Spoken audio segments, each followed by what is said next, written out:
If you talk about, is there a fixed recipe for all of this? Um, I would say there is sort of like there is a recipe that I have kind of like sort of formulated. Um, it's for lack of better word, I would say it's my time that I've spent in the financial and the banking industry. I mean, that it has been a very, I've had varied experiences. It was like more of like a roller coaster ride. And with all those experiences and the amazing journey I've had, um, it allowed me to observe and understand what these financial institutions are truly looking for and what are the problems that they face in their transformational endeavors, right? So, with all those things in mind, I have kind of sort of formulated a recipe for myself for how do I want to approach a transformation when it comes to a banking and financial industry, right? Um, so, let's see. I mean, one more thing is that it's not that this recipe is just for the financial or banking industry.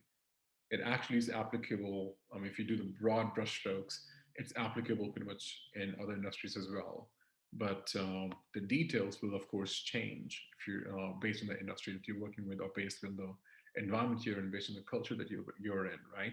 So, if I have to talk about like what this strategy has been for me, the way I approach my clients and the way I start my coaching engagements with them is like the first step that I educate them on is in embracing agility is to have a clear vision, right, of what the enterprise as a whole wants to achieve. So embracing agility without having a clear vision or an end game in mind may work for a short term, but it is bound to fail in the long run, right? And why I say that is because like uh, it you the teams will do it. They've been doing agile, but they won't understand how to be agile, right? So that is where kind of like a lot of times we go into these organizations and we see that people are trying to do the right things, but then they're doing all the mechanics right for all the frameworks and whatnot.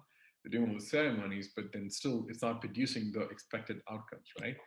So in the world of banking as well, formulating and evolving a set of goals that eventually enhance the consumer experience with the organization is the first and most crucial step to me to become agile. Right, customer satisfaction is of extreme importance in this industry as compared to others because it's all about how securely and efficiently as banks like they are accessing how the consumers can access their wealth. I'm sorry, and the banks have to kind of like make sure of that, right?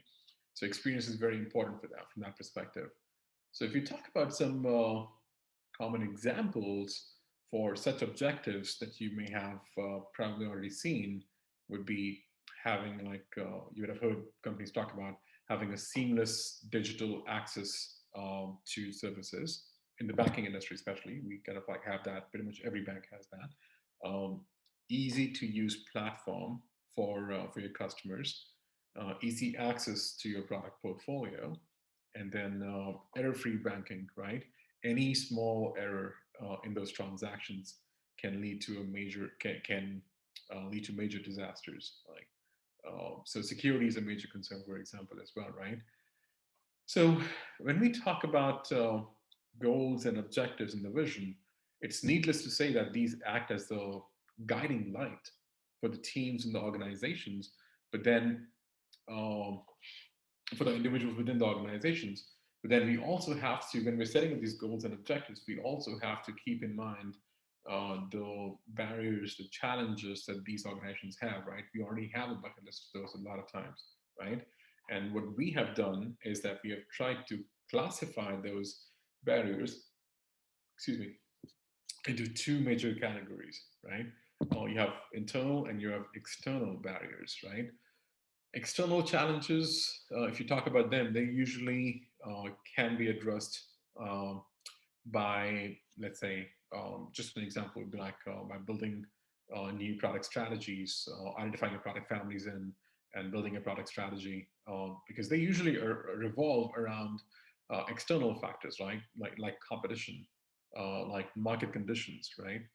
Or let's say technological advancements that are happening, the regulations and compliances. That's a major thing that drives a lot of these external challenges or barriers that the companies, the banking industry faces, right?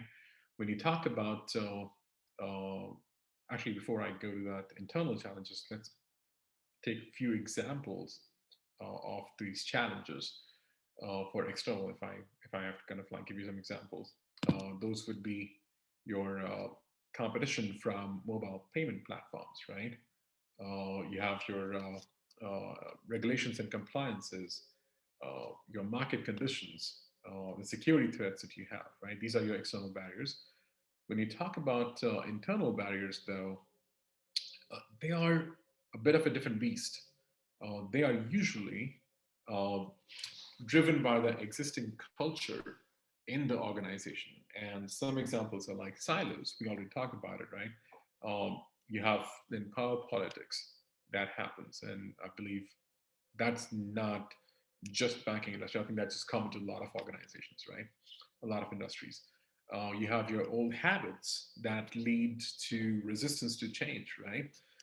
You have your broken communication channels. You have fixed mindsets that affect, and there are like so many other internal barriers that we generally face, right?